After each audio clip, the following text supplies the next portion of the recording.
Assalaamu aleykum wa rahmatullah.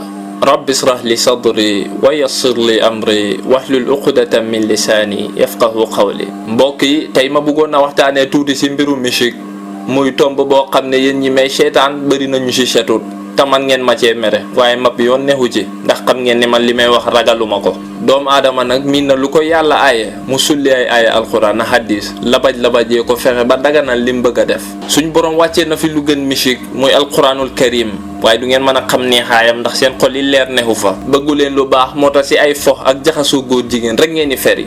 dem na ba am yambar yoo xam ne fañ la naan musique mooy dundal seen ruux yi. loolu kay xanaa fa la musiba xem fu woykat taxawee nga xëfër-xëfëree sa ñett yu bon xàgg di ko tuur xaalis te yaa nga romb jàkkaye kapet yaa nga maxe ba tas. musique bu waroon a dagan sax fañ koy fomm ndax yu ñàkk fayda yi ngeen di wëy ay yuuxu yoo xam ne dara neexu ci dëgg di tànqal nit ñi te kenn mënu cee jàngee dara.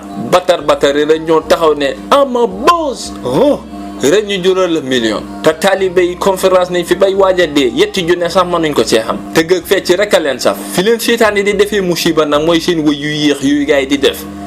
I love you with all my heart.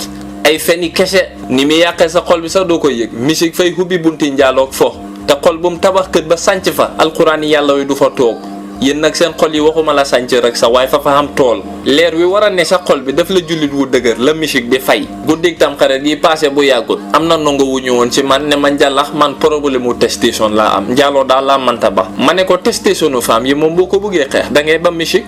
njàmbaar neexu ci sa taxawaay ak jëmm jullit wu la dàqan not bakkanam moo la gën a dëgër. bu la xay dalee ba mënoo a ñàkk a déglu musique sax nga déglu lu nit mën a dégg. am na waajuñ naa chic si naan moom kenn mënu ko wéy loolu lu baax. jullit kay boo bëggee loo déglu da ngay def ay jàng dajale fa taalibe yu bëgg diine te war fa kallaaw ku mel ni sama nijaay Aliou Badou wala Tafa Sakho moom yambar la sax waaye mën naa tudd yàlla. ñu def fa ay conférence yu am doole fàttali leen suñu borom.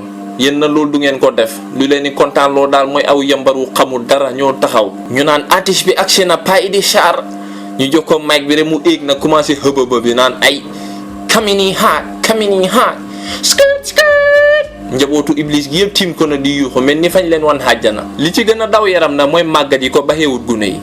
musique moom daf dee fii xel sa moroom yaa ngi toog seen sajaada yi di dajale lu ñu yóbbu xale nga ne fi jaxasoo gune yi ñu lay jay naan ay anti Xadi Mbay si si dawub nga ne fa di def yu ñàkk fayda. keroog maa nga fekk mer xoraja fay dëkkati musique këtam gars yi ne ci di fecc ma xàgg xoo ko ne ko bu ngeen rusut yàlla ngeen rus waa koñ bi ndax dëkkandoor fa xam xàq. mu commencé naan ma bii du musique bu bon bi musique bu arabe la lu xaraama lu dangan lu mu jotee làkku arabe. mu naan ma xam nga instruments yi gars yi di jëfandikoo du benn. ma ne ko xoraja fay musique moom musique la rek lépp lu am taran taj wala rëppata mbëng rek mënoo ko génne ci musique. loolu yëpp nag moom du ngeen ko mën a xam ndax ay mbaam yu dof ngeen te kenn bëggu ci diine. yàlla nag moom kenn mënu koo nax bàkkaar yi ngeen di def defe ne lu ndaw la di ko xoyofal bëri na ci yéen ñoo xam ne bu ngeen moytuwul moo leen di lakk. doomu aadama moom matut waaye na sax baaxut jullit da ngay jéem te xam ne àdduna yàggut ku jéem yàlla dimbale la yan nañu yàlla boole dimbale bu ko defee ñu emale kàddu yu foofu. allahumma la sahla illa ma ja'altahu sahlan wa anta taj'alul hazna idha shi'ta sahlan. jërë ngeen jëf mbokk yi ba beneen yoon incha allah.